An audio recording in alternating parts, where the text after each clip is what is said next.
नमस्कार, मैं डॉक्टर प्रवीण लाड हूँ।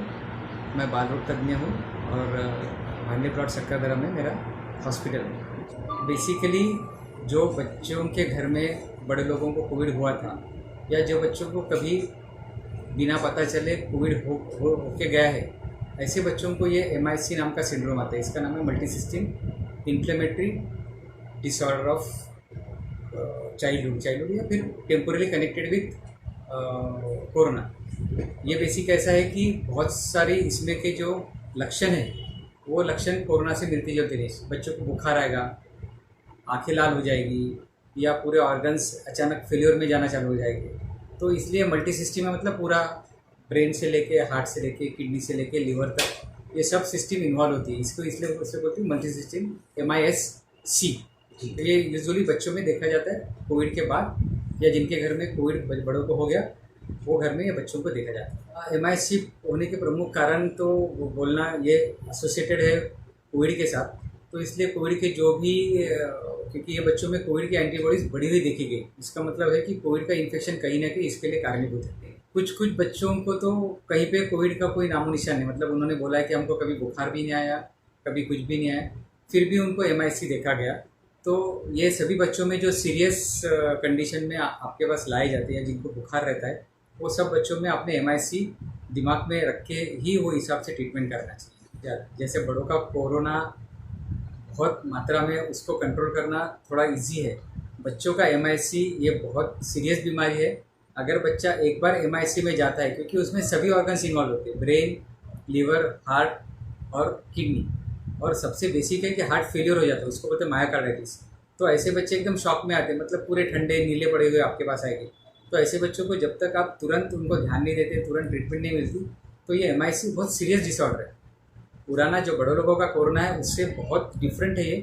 और MIC को अगर ठीक से टैकल नहीं किया जाए, ट्रीट नहीं किया जाए, तो ये बच्चों में घातक या जानलेवा भी हो सकता है। MIC में बेसिकली ऐसा है कि बच्चों को पहले स्टेबलाइज करना पड़ेगा अपने को। जैसा भी बच्चा कोई शॉक में आता है तो पहले अपने को उसका डायग्नोसिस या उसका निदान करना बहुत ज़रूरी है। और निदान करने के बाद वो बच्चे को ट्रीटमेंट जो रहती है वो बाकी बच्चों से बहुत डिफरेंट रहती है, क्योंकि उसको काफ़ी एडवांस सब ट्रीटमेंट लगती है, एडवांस इन्वेस्टिगेशंस लगते हैं। तो उसको जो द्रव पदार्थ दिया जाता है वो भी बाकी बच्चों जैसा बहुत प्रमाण में नहीं दे सकते। बहुत प्रमाण में दिए तो हार्ट फेलियर में चले जाएगा। उसका ECG मॉनिटर करना चाहिए, इको मॉनिटर करना चाहिए। अगर इन्फेक्शन है तो एंटीबायोटिक्स देना चाहिए साथ में। अगर इन्फ्लेमेशन है तो स्टीरॉइड्स या मिथिप्रेडनिसोन या सबसे जो ड्रग दिया जाता है MIC में वो है IVIG। ये काफ़ी महंगा ड्रग है, मतलब एक बच्चे को अगर दिया जाए, बड़े बच्चे को, तो ये हज़ारों या लाखों में भी लाख रुपए भी लग सकते। तो ये थोड़ा सा, जैसे अभी कोविड में बड़े लोगों के लिए टोसिलिजुमैब ये महंगा ड्रग है, या और भी है जैसे म्यूकरमाइकोसिस में ये फिटो का ये जो ड्रग चल रहा है ये महंगा ड्रग है, एम्फोटेरिसिन भी। उसी प्रमाण में ये IVIG ये काफ़ी महंगा ड्रग पड़ने वाला है। लेकिन ये ड्रग अगर दिया तो वो काफ़ी हद तक बच्चों के लिए फ़ायदेकारक साबित हो सकता है। कुछ दिन पहले हमने जो बड़े लोगों का कोविड है, एडल्ट कोविड, उसके लिए हमने 1 महीना जब पीक पे था तब हमने हमारे पूरे बेड्स कॉर्पोरेशन या गवर्नमेंट को दिए थे।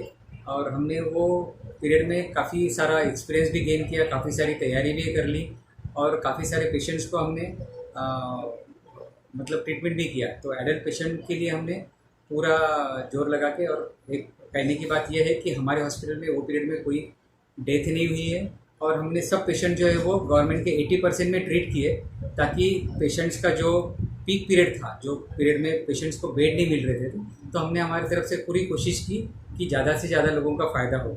तो वो हमको फ़ायदेमंद हुआ कि MIC के लिए हमको अभी वो फ़ायदे में होगा कि अभी जो MIC आने वाला है उसके पास हमारे पास ऑक्सीजन की पूरी तैयारी है, बेड्स की पूरी तैयारी है, और बाकी जो भी चीज़ें लगती हैं जो बच्चों के लिए रहेगी। और हमारा हॉस्पिटल ऑलरेडी बच्चों का होने की वजह से हमारे पास MIC ट्रीट करने के लिए काफ़ी तैयारी हम कर चुके हैं। जैसे जैसे कोई थर्ड वेव आती है तो हमको लगता है कि हम पूरी तैयार रहेंगे MIC ट्रीट करने। ऐसा है कि लोगों ने थर्ड वेव के बारे में अभी से मन में कोई डर या कोई ये ना रखे, क्योंकि ऐसा है कि डर ये सबसे बड़ी बीमारी है। और मैं चाहता हूँ कि लोगों ने डरना नहीं चाहिए, क्योंकि अगर होना है तो होके ही रहेगा। लेकिन अगर अर्ली डिटेक्शन होता है, जल्दी ध्यान में आता है, तो आप थोड़े भी कुछ भी लक्षण लगते हैं अपने बच्चों को बुखार आता है या कोई आपको लगता है कि कोई अनयूजुअल है, कोई भी नॉर्मल से कोई भी चीज़ हटके है, तो अगर जब भी आपको लगता है कि ये कुछ अच्छा नहीं लग रहा है, तो आपने तुरंत डॉक्टर लोगों की सलाह लेना चाहिए। दवाखाना या हॉस्पिटल आने के लिए उसको देर ना की जाए, क्योंकि देर हुई तो फिर ऐसे कंडीशन में आप ट्रीटमेंट लेट हो जाती है तो फिर अननेसेसरीली बच्चे की जान तक खतरा होता है। और लोगों ने ना डरते हुए सबसे बेसिक ऐसे है कि बच्चों के इम्यूनिटी की तरफ ध्यान देना चाहिए। बच्चों का जो खाना पीना है उसकी तरफ ज़्यादा ध्यान देना चाहिए, क्योंकि MIC में सबसे ज़रूरी है कि जो बच्चों का वैक्सीनेशन हुआ रहेगा तो उनकी इम्यूनिटी अच्छी रहेगी, क्योंकि कोरोना की जो वैक्सीन है वो बच्चों में आने के लिए अभी काफ़ी टाइम है। तो तब तक जो बाकी वैक्सीन है BCG से लेके तो स्वाइन फ्लू तक, ये सभी वैक्सीन अगर लगी रहेंगी जिनको, उनकी इम्यूनिटी अच्छी रहेगी, जिनका खान पान अच्छा हो, जिनको प्रोटीन्स डाइट में अच्छा हो, तो ये बच्चे जो रहेंगे वो यूजुअली ये इन्फेक्शन ठीक से टैकल कर सकेंगे। अगर होता भी है तो कोरोना होता है या MIC होता तो उनको छू के चले जाएगा। मेरे को लगता नहीं कि उनको ज़्यादा तकलीफ हो सकती है। अभी सब तरफ सबको पता है कि थर्ड वेव जो बच्चों के लिए काफ़ी घातक रहने वाली आने वाली है, और उसमें MIC नाम का एक कोरोना का ही संबंधित बीमारी है जो बच्चों को ज़्यादा तकलीफ दे सकती है, ऐसी बीमारी आने वाली है। लेकिन मेरे तरफ से सब पालकों को, सब लोगों को हाथ जोड़ के विनती है कि आप ये चीज़ से ना डरें। आप अपने बच्चों का ध्यान अगर रखेंगे, पूरी तरह से ध्यान रखेंगे, उनके खान पान पे ध्यान रखेंगे, उनका वैक्सीनेशन जो भी ज़रूरी टीके हैं वो अगर लगाएंगे तो आपका बच्चा स्वस्थ और सुरक्षित रहेगा। और अगर आपको कुछ भी थोड़ा भी लक्षण लगता है, कुछ भी बीमारी का लक्षण, बुखार या कोई भी तत्सम आपको लक्षण लगता है, तो आप तुरंत अस्पताल जाके अपने बच्चों को दिखाइए, लेट ना कीजिए। और 3 चीज़ें आपको ध्यान में रखना है, एक मास्क लगाना है, 2 मीटर की दूरी रखना है और बार बार हाथ धोना है। ये अगर 3 चीज़ें करते हैं तो मुझे नहीं लगता कि आपको कोई बीमारी छू भी सकती है, छू के भी जा सकती है। तो ये मेरे तरफ से आपको सबको हाथ जोड़ के विनती है।